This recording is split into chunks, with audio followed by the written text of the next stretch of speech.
வணக்கம் மக்களே, welcome to சாரால் ஜேக்கப் எஸ்டேட் லைஃப். எல்லோரும் எப்படி இருக்கிறீங்க? நல்லா இருக்கிறீங்களா? வாங்க, இன்றைக்கி நம்ம தோட்டத்தில் ஒரு வித்தியாசமான ஒரு சமையல் செய்ய போகிறோம். என்னன்னு போய் பார்க்கலாம்.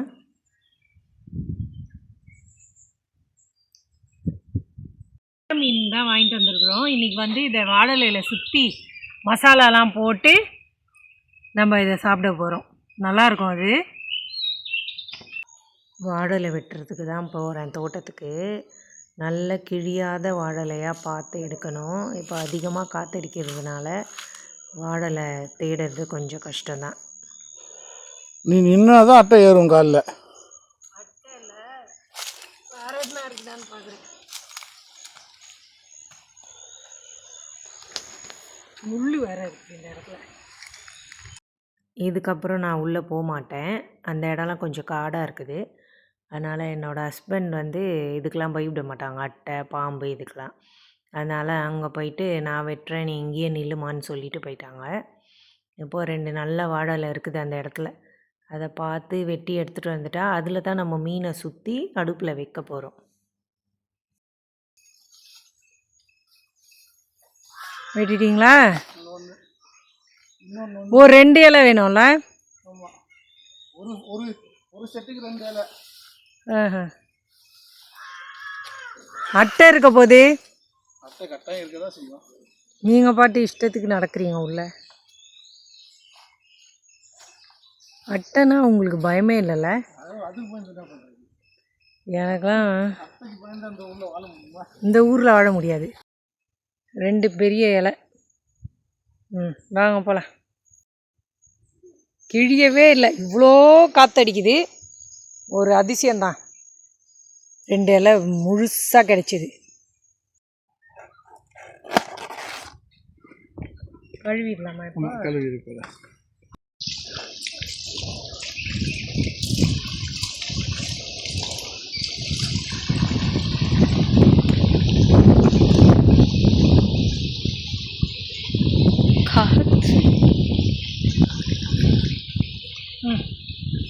எப்பவுமே வாழலையை சும்மா தண்ணி தெளிச்சிட்டு சாப்பிட்றது ரொம்ப தப்பு. நல்லா கழுவிடணும் இலைய. ஏன்னா அது மேலே பார்த்திங்கன்னா சில பறவைங்களோட அந்த இதெல்லாம் டேர்ட்டெல்லாம் விழலாம். அதுக்கப்புறம் பல்லி பூரா ஏதாவது பூச்சி ஏறி போயிட்டு வரலாம். அதனால் கழுவிடுறது நல்லது. நல்லா கழுவியா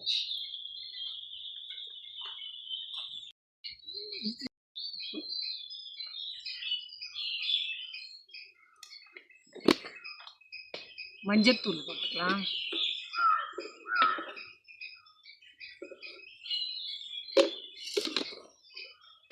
நல்லா வாசனையாக இருக்குது மஞ்சள். கரம் மசாலா,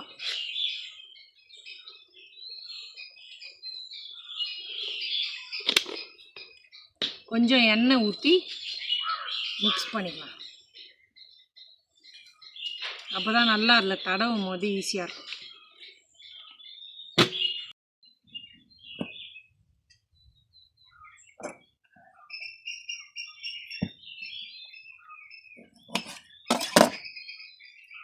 வைக்கிறேன் வெட்டி, அப்புறமா ஊற்றிக்கலாம்.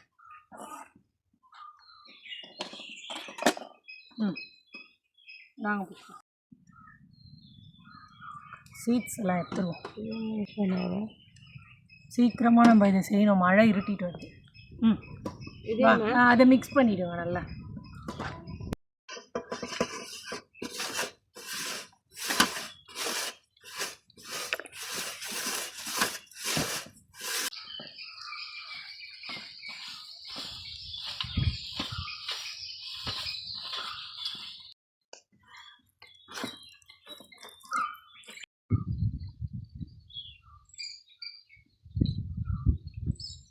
ரெடியா புஷ்பா? போட்டுடலாமா?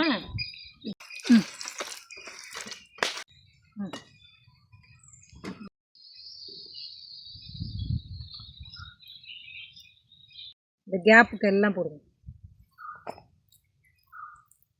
அந்த வெட்டின இடத்துக்கெல்லாம் பிரிச்சுட்டு போடுங்க. அப்போ தான் உள்ள மசாலா இறங்கும் நல்லா.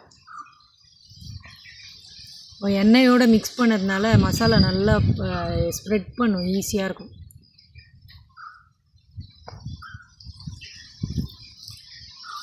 இந்த அந்த கீழெல்லாம் போகணும்.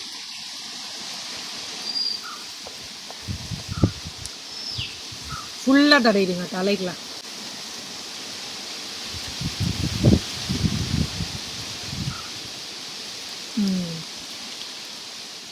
அவ்வளோதான். இப்போ அந்த பக்கம்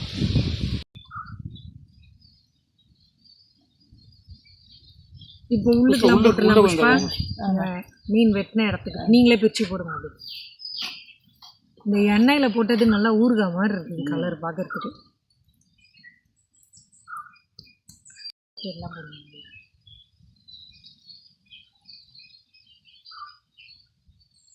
இருக்கிற மசாலாலாம் நல்லா ஃபுல்லாக தடவி விட்டுருவோம். ரெடியாக இருக்குது மீன். இப்போ நம்ம இலையில சுற்றிட்டு அடுப்பில் வச்சிடலாம். இப்போ இது கூட போட வேண்டிய நிறைய ஐட்டம் இருக்குது. இங்கே பாருங்கள், வெங்காயம், இது வந்து காந்தாரி மிளகாய், இப்போ செம்ம காரமாக இருக்குது இது. அது கொத்தமல்லி வெட்டி வச்சுருக்குறோம் இது போடுறதுக்கு. அப்புறம் பூண்டு சின்ன சின்னதாக கட் பண்ணியிருக்குது. இப்போ இதெல்லாம் இந்த இலையில சேர்த்து வச்சு அப்படியே ரோல் பண்ணி அடுப்பில் வச்சிடலாம்.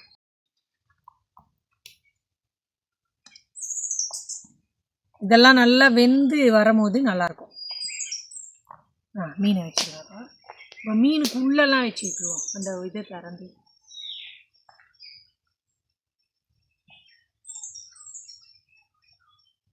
போதும். இப்போ மேலே வைப்போம். இந்த கேப்லலாம் சொருவிடலாம் அப்படியே வெங்காயத்தை. அவ்வளோதான். அதை அப்படியே போட்டுருக்கோம். பூண்டை போட்டு கொஞ்சம் தூக்குங்க புஷ்பா. மீனை அப்படியே கொட்டாமல் தூக்குங்க. முதலே போட்டிருக்கணும், போடல. மிளகாவையும் போட்டு கொஞ்சம் இப்போவே மிளகாய் வந்து 2 அப்படியே கட் பண்ணி தான் இருக்குது, முழுசாக இல்லை. வச்சிடுவேன். இப்போ இதுக்கு மேலெல்லாம் அப்படியே போட்டுடலாம். கொஞ்சம் உள்ளுக்கு போடுங்க புஷ்பா அந்த பூண்டை.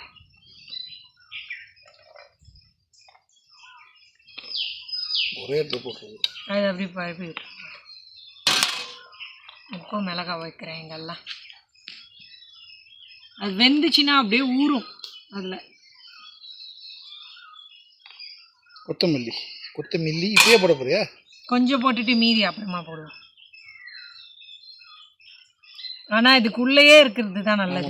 அப்படியே ரோல் பண்ணி வெந்து வரும். வெந்ததுக்கு அப்புறம் மேலே போட்டால் அதோட இது இறங்காது. இறங்காது. இப்போ எல்லாமே ரெடி. அடுப்பு நல்லா எரிஞ்சிட்ருக்கு. இப்போ இதுக்கு எல்லாம் முடிஞ்சிச்சு. இதுக்கு மேலே நம்ம எண்ணெயை ஊற்றிப்போம். அப்போ கொஞ்சம் ஒட்டாமல் வரும். எப்படியும் இது குக் பண்ணுற மாதிரி தானே, அதனால் எண்ணெய் இதுக்கு தேவை. ஓகே,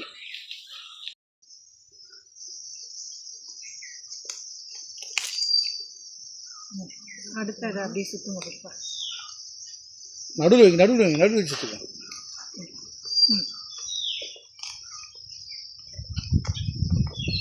இப்போ நாங்கள் ஒரு கம்பி ரெடி பண்ணி வச்சுருக்குறோம். அதை வச்சு அப்படியே சுற்றிட போகிறோம். சுற்றி விட்டுடலாம். ஃபஸ்ட்டு இது மடக்கி தூக்குங்க. அப்படியே 2 ஒருத்தரும் கட்டிடுங்க. இது ஈஸி தான். அப்படியே கம்பியை சுற்றுறது நமக்கு. அந்த இன்னும் கொஞ்சம் கம்பி வேணும். க்ராஸாக கட்டுங்க.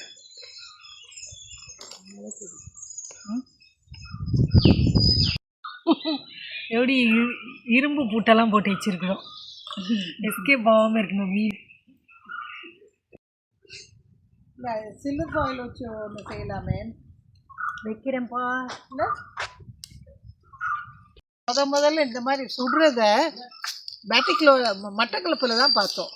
மட்டக்களப்பில் ஒருத்தர் எங்களுக்கு செஞ்சு கொடுத்தாரு. அப்படியே கடற்கரையிலேருந்து அந்த மீனை பிடிச்சிட்டு வந்து அப்படியே மசாலா ரொம்ப போடலை, வெறும் சாதாரணமாக லைம், மஞ்சள், உப்பு அவ்வளோதான் போட்டார். ஆனால் அவ்வளோ டேஸ்டாக செய்து இருந்துச்சு அது. ஆனால் அந்த மீன் சாப்பிட ஆமாம், நான் சாப்பிட மாட்டேன். இல்லை, சாப்பிட்றவங்க எல்லாருடைய ரியாக்ஷனையும் நான் பார்த்தேன். ஆமாம், அது அப்போ பார்க்கும்போது எனக்கு அது ரொம்ப ருசியாக இருக்குன்றதை நல்லா கண்டுபிடிச்சிட்டேன். இப்போ உங்களுக்கு வந்து சிக்கன் தான் நாங்கள் செய்ய போகிறோம். ஏன்னா அவங்க ஃபிஷ்ஷு சாப்பிட மாட்டாங்க. சீ ஃபுட்ஸே மொத்தமாக கிடையாது. எங்களுக்கெலாம் ஃபிஷ்னா சிக்கன் இருக்குது.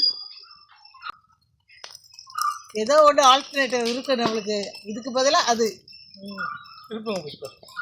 திருப்பதி கொண்டு வந்து அந்த இலை கருப்பாகிற வரைக்கும் சுத்தமாக அப்படியே கருப்பாகும் ஃபுல்லாக. எரியுது நல்லா அடுத்து. அந்த சின்ன சின்ன வேகாது மீன் ஒரே பக்கமாக இதாகுமோ? இந்த வால் பக்கம் வை. பச்சையாக இருக்கும்.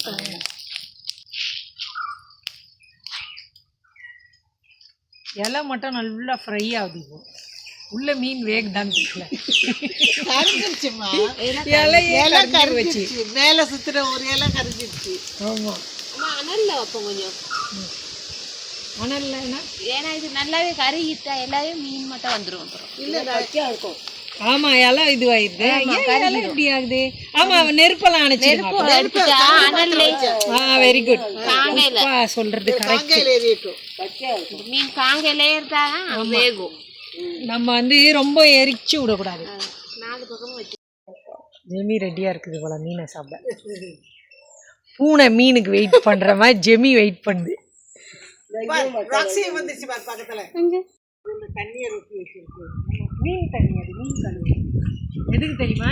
நல்லா வளர வச்சுருக்கு. இப்போ நாங்கள் போகிறோம் அடக்கோழி. கோழி குஞ்சு வந்திருக்குதான் பார்க்கறதுக்கு. போயிட்டு விச்சி விச்சி விச்சின்னு கற்றுதான்.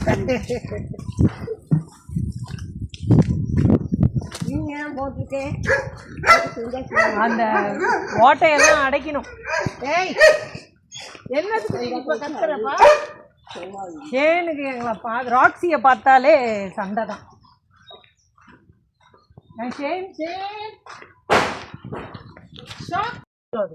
பாரு எப்படி பயமுறுத்துது.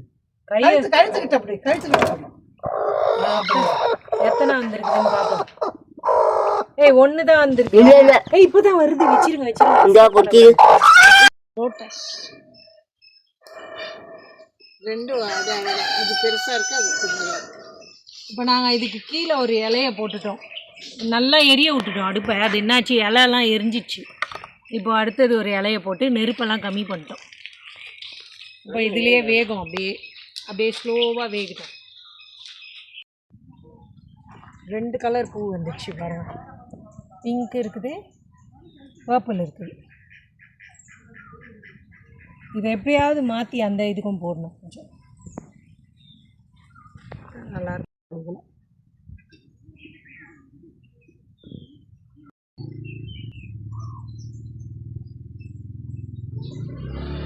பாருங்க, இதுதான் கருத்த குழம்பா மாறும்.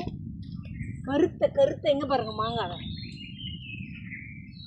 இப்படி தான் பெரிய பெரிய சைஸ் மாங்காய் வந்து ஒவ்வொன்றா மரத்துலேருந்து விழுந்துடும். இங்கே பாருங்கள் எல்லாமே பழுத்துதான் கீழெல்லாம் கிடக்குது. பாருங்கள் எவ்வளோ பெரிய பழங்கள். இது எங்களுக்கே தெரியாது எப்போ விழும்னு. ஃபேஷன் ஒன்று ஷேன் எடுத்துகிட்டு வந்து போட்டுருவோம். இப்போ இந்த காயை நாங்கள் இப்படி போட்டுருவோம். நோட் பண்ணி வச்சுக்கோம். ஷேன் சாயந்தரம் திறக்கும் போது நல்லா வந்து கடித்து சாப்பிடும். அப்படி இனிப்பாக இருக்கும் அந்த பழம். கருத்த குழம்பா தெரிஞ்சவங்களுக்கு தெரியும். Super taste. ஸ்ரீலங்கா ஸ்பெஷல். அப்படியே இங்கே பார்த்தீங்கன்னா மரத்தடியில் இந்த இலையை பாருங்கள் எவ்வளோ அழகாக வித்தியாசமாக இருக்குது. பர்பிள் கலரில் இருக்கும் இந்த தண்டெல்லாம். இதோட கிழங்கும் பர்பிள் கலர் தான். ராசவல்லி கிழங்கு. இது பேர் ராசவல்லி கொடி. பாருங்கள் எப்படி மரத்தில் ஏற்றி விட்டுருக்குறோம். இதை வந்து என்ன பண்ணுவாங்கன்னா கஞ்சி வச்சு குடிப்பாங்க. இனிப்பாக அந்த கேழ்வரகு கஞ்சி மாதிரியெல்லாம் அந்த மாதிரி இருக்கும். இந்த இடத்துல இருக்குது அடியில். இதை தோண்டணுன்னா நல்லா பெரிய கிழங்கு வரும். ஃபஸ்ட்டு இந்த கொடி வந்து நல்லா வளர்ந்து காய்ஞ்சி போகணும். அப்போ தான் அந்த கிழங்கு நல்லா பெரிய சைஸாக கிடைக்கும்.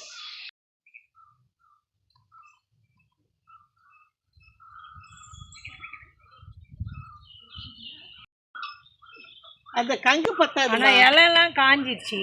கங்கு பத்தாது, கொஞ்சம் சூடு பத்தாது. அதே நேரத்தில் எரியவும் கூடாது அருக்கு. எங்கே போயிட்டு வந்த? பெரிய இவர் எலெக்ஷனில் நிற்க மாங்காய் எப்போ தலையில விழும்னு தெரியல எங்களுக்கு. சாரா, இந்த கும்பிடெல்லாம் நம்பவே கூடாது சாரா. நான் ஒழுங்கா இப்படி கும்பிடு போடுறேன். பாட்டியே உன்னை இப்படி இல்ல, இப்படி கும்பிடு போடுறவங்கள இலை முடியுது எடுத்துருங்க. இப்படி கும்பிடுறாங்க பாரு, அவங்கள நம்பவே கூடாது. பாட்டியோட கருத்து பாத்துக்கோங்க, சொந்த பாட்டியோட கருத்து. அதனால ஜாக்கிரதை, இந்த மாதிரி எல்லாம் செய்யறவங்கள பாத்துக்கோங்கப்பா, நம்பிடாதீங்க. நல்லா வர நேரத்துல மீன் ரெடி ஆயிட்டு இருக்குது. அவரு அந்த மீன் வாசத்துல தான் நான் வந்ததே. இவன் வந்திருக்கிறான், மலையில இருந்து வந்திருக்கிறான். இல்ல மீன் வாசம் வந்து இந்த புகை வர்ற வாசம் அப்படியே வந்துச்சு மூக்குக்கு. எனக்கு அதுல தான் வந்தேன் நான். அந்த டொம் வருமே, ரெண்டு காலையும் தூக்கிடு அடுப்பு கிட்ட போயிடாது. தமிழுக்கு சூப்பர் மாம்பழம் ஒன்று கிடைச்சிருக்குது. இங்க பாருங்க எப்படி நல்லா பழுத்து இருக்குது. கத்தி இன்னும் கொஞ்சம் சின்னதாக இருந்தானா காத்துல விழுந்துருமா இந்த மாம்பழத்தை நம்ம எடுத்து சாப்பிட வேண்டியதான். உடனே எடுத்தா நல்லா இருக்கும், கொஞ்ச நாள் ஆயிடுச்சுன்னா ஒரு மாதிரி ஆயிடும். விழுகிற சத்தம் கேட்டு தான் தமிழ் போயிருக்காரு. லஞ்ச் டைம் முடிச்சோன்னா அவருக்கு ஒரு மாம்பழம் கிடைச்சிருக்குது. நல்லா இப்போ சாப்பிடுவாரு. இப்போ லஞ்ச் டைம் தானே, இப்போ லஞ்ச் டைம் தான். இங்க பாருங்க, ஆஹா சூப்பர், ஆஹா நல்ல பழம், தமிழுக்கு சூப்பர் பழம். சாப்பிடுங்க. எப்படி ஒரு இனிப்புன்னு நீங்க எக்ஸ்பிளைன் பண்ணுங்க. தேன் மாதிரியா? நல்லா நீ பார்த்து. இந்த சீசன் முடிஞ்சா யாரும் மாம்பழம் தேட முடியாது. ஆமா, எல்லாம் மாமரம் இருக்கத கணக்கெடுக்க கூட மாட்டாங்க. சீசனுக்கு தான் மாங்கான்னு மாமரத்தடியிலே இருப்பாங்க. சீசன் முடிஞ்ச பிறகு அந்த மரம் பக்கமே போக மாட்டாங்க. இல்ல அந்த மரம் இருக்கான்னு கூட மறந்து போகும். நைஸா மல்லா வாங்கிட்டான் பாத்தீங்களா.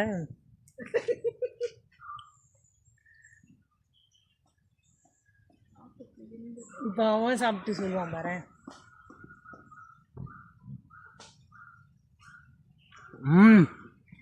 அதே இனிப்பா இருக்கு. வச்சோன்னு சொல்றான், நம்பாதீங்க. கடிச்சிட்டு தான் சொல்றேன் நானு. நல்லா இனிப்பா இருக்கு. தேன் மாதிரி இருக்குன்னு சொல்ல மாட்டேன், மாம்பழம் மாதிரி இருக்கு. மாம்பழம் நிறைய வெரைட்டி இருக்குது, இது எந்த டேஸ்ட் நீ சொல்லணும். பச்சரிசி மாம்பழம் டேஸ்ட் வருது இதுல. அவங்களுக்கு தெரியாதே பச்சரிசினா. தமிழ் இதுக்கு ஏன் பச்சரிசின்னு பேரு உங்களுக்கு தெரியுமா? காரணம் தெரியாது. அப்போ நம்ம யாருக்கிட்ட தான் கேட்கறது? இப்போ செக் பண்ண போகிறேன், வெந்துருச்சா மீனுன்னு பார்ப்போம். ரொம்ப நேரம் ஆயிடுச்சு, கம்பி வேற இருக்கிறதுனால சூடு. வெங்காயம்லாம் வெந்துருச்சு. இப்போ பாருங்க, மீன் வெந்துருச்சுன்னு நினைக்கிறேன் சார். மீன் கண் வேற எரியுது. கொஞ்சம் சாப்பிட்டு பார்த்தா தான் தெரியும். சாப்பிட்டு பாருங்க. சூடு கட்டுறது.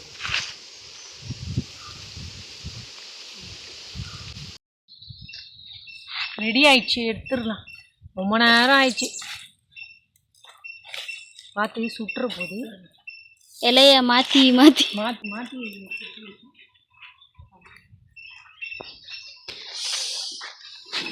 இப்போ முதல்ல பிரித்து பார்ப்போம். கம்பியை எப்படி கட்டி விட்டுருவோம்.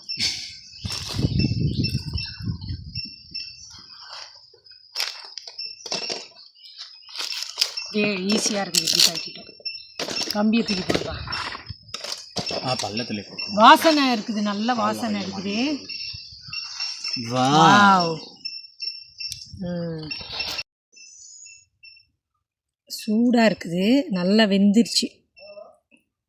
இங்கே பாருங்கள் எப்படி இருக்குது. இந்த மிளகா, பச்சை மிளகாவும் அந்த வெங்காயம் எல்லாம் சேர்ந்து சூப்பராக இருக்குது. உப்பாத்து கொடுத்துருக்குறேன். எல்லாம் டேஸ்ட் எப்படி இருக்குது? நம்ம எல்லாம் செஞ்சது சுட்ட மீன் நல்லா இருக்கு. நல்லா இருக்குது. மிளகாவை பாருங்கள் எப்படி வெந்திருக்கு.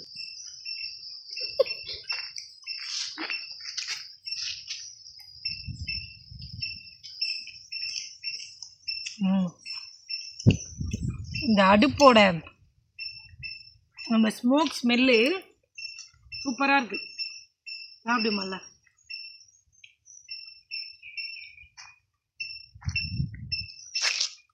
இங்கே பாருங்க.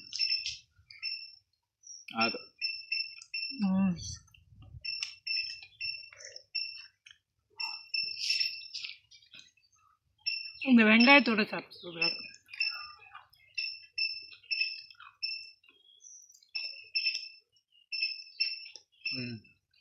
ஆகும்.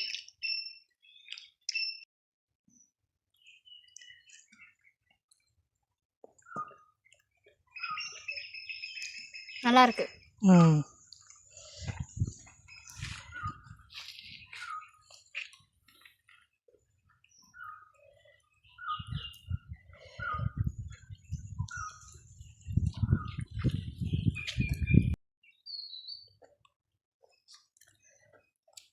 டேஸ்ட்டு சூப்பரில் நல்லா காரம் உப்பு எல்லாம் இறங்கியிருக்கு. இந்த லைம் போட்டிருக்கிறது ஒரு புது டேஸ்ட்டை கொடுக்குது. நல்லா இருக்குது, சுட சுட சாப்பிட சூப்பராக இருக்குது. அவ்வளோதான் மக்களே, இந்த வீடியோ உங்களுக்கு பிடிச்சிருந்தா சேனலை சப்ஸ்கிரைப் பண்ணிக்கோங்க. நாளைக்கு மறுபடியும் ஒரு நல்ல வீடியோவோட உங்களை பார்க்குறேன். அது வரைக்கும் எல்லோரும் சேஃபாக இருங்க. எனக்கு சப்போர்ட் பண்ணுற எல்லாருக்கும் ரொம்ப ரொம்ப நன்றி. Thank you so much. God bless you all. Bye.